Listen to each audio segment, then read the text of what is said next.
Hello YouTubers! I hope you are well today. In today's video, I will record it in two parts. The title of today's video is Possible Conditions, Illnesses, and Diseases that could be confused for extended gestational pregnancy. This would be part 1. We will begin with fibroids. As I have pictured here, fibroids is a benign non-cancerous tumor that develops in or around the uterus. General information about fibroids. They are common. A very common condition that affects approximately 20% of childbearing women. African Americans are more likely than Caucasians to develop the disease, as are women who are 30 years of age, overweight or obese, or have never given birth. Signs and symptoms. The symptoms of fibroids may occur frequently or only occasionally. The disease course varies among individuals. Some women have no symptoms at all, while others have abdominal pain, abnormal vaginal bleeding, difficulty urinating, or pain during sexual intercourse. A fibroid can grow large enough to put pressure on the bladder, making it difficult to expel urine and eventually causing an infection. As you see here, you can see how big these fibroids really can grow. Medications, hormones, and surgical procedures are effective in reducing symptoms or in removing the fibroid completely. Next, we'll cover adenomyosis. Is a condition in which the inner lining of the uterus, the endometrium, breaks through the muscle wall of the uterus, the myometrium. Adenomyosis can cause menstrual cramps, lower abdominal pressure, and bloating, and can result in heavy periods. This is a picture of the condition here. The condition can be located throughout the entire uterus or localized in one spot, as shown here. Adenomyosis is a common condition. It is most often diagnosed in middle-aged women and women who have had children. Some studies also suggest that women who have had prior uterine surgery may be at risk for adenomyosis, so that means a C-section. Though the cause of adenomyosis isn't known, studies have suggested that various hormones, including estrogen, progesterone, prolactin, and follicle-stimulating hormone, may trigger the condition. So this circles back to our hormone imbalance, because a lot of the cryptically pregnant women who state that they have been pregnant for years state that they have a hormone imbalance. So it could just be them experiencing adenomyosis. Now we'll cover endometriosis. A lot of people know about endometriosis. It's quite known. It is the development, that's my son laughing.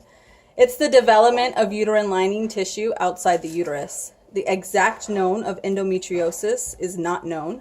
Some women with endometriosis don't have symptoms. Other women have symptoms that range from mild to severe, but most women I know personally who have endometriosis or suspect that they have endometriosis do experience symptoms.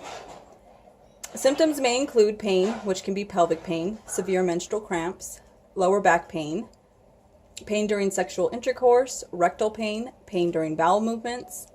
Infertility may be the only sign you have endometriosis. Between 20 and 40% of women who have it are infertile. Abnormal bleeding. This can include blood in the urine or stool, some vaginal bleeding before the start of the menstrual period, and vaginal bleeding after sex. Now we'll move to pelvic inflammatory disease. This is also something that's quite known. An infection of the female reproductive organs. PID is one of the most serious complications of a sexually transmitted disease in women. It can lead to irreversible damage to the uterus, ovaries, fallopian tubes, or other parts of the female reproductive system. And it is the primary preventable cause of infertility in women. PID occurs when the disease-causing organisms travel from the cervix up to the upper genital tract. Untreated gonorrhea and chlamydia causes about 90% of cases of PID. Other causes include abortion, childbirth, and pelvic procedures. The symptoms of PID can vary, but may include the following: dull pain or tenderness in the stomach or lower abdominal area, or pain in the right upper abdomen, abnormal vaginal discharge that is yellow or green in color or has an unusual odor, painful urination, chills, or high fever, nausea and vomiting, pain during sex. So a lot of these can be confused with pregnancy symptoms as well. How is pelvic inflammatory disease diagnosed? Your doctor will begin with a detailed history of your general health and sexual activity. He or she will perform a pelvic exam to check the health of your reproductive organs and look for evidence of gonorrhea and chlamydia infection. Your doctor may find the abnormal cervical discharge and tenderness of the cervix, fallopian tubes, and cervix on examination. This discharge will be tested to determine the cause of the infection, including cultures for gonorrhea and chlamydia. If your doctor does suspect that you have PID, he or she will order blood tests to analyze blood for evidence of infection.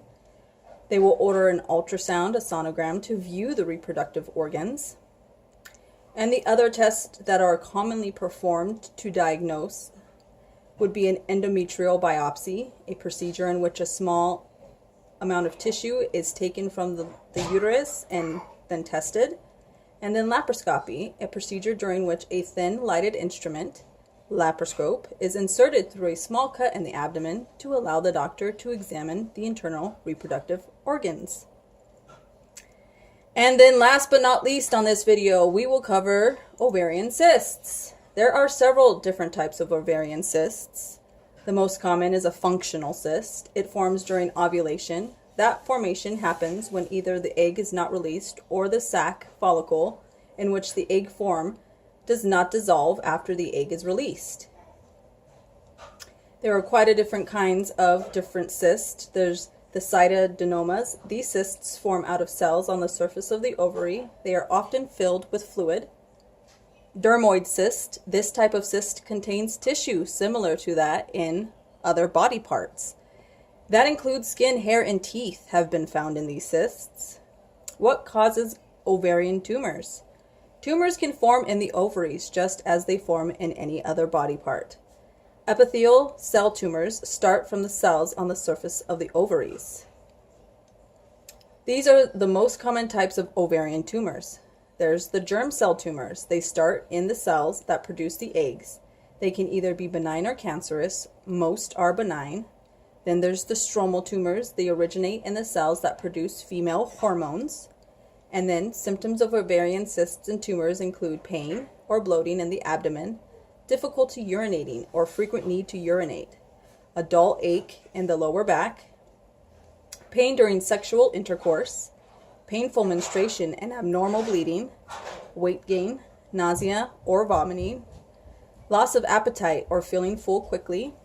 Diagnosis of ovarian cysts and tumors include ultrasound, CT, MRI, PET, blood work for hormone imbalance, and laparoscopy. So those are the 5 possible diagnosable conditions we will be covering in this video. The next video we will be covering the next 4 remaining possibilities. So thank you for watching.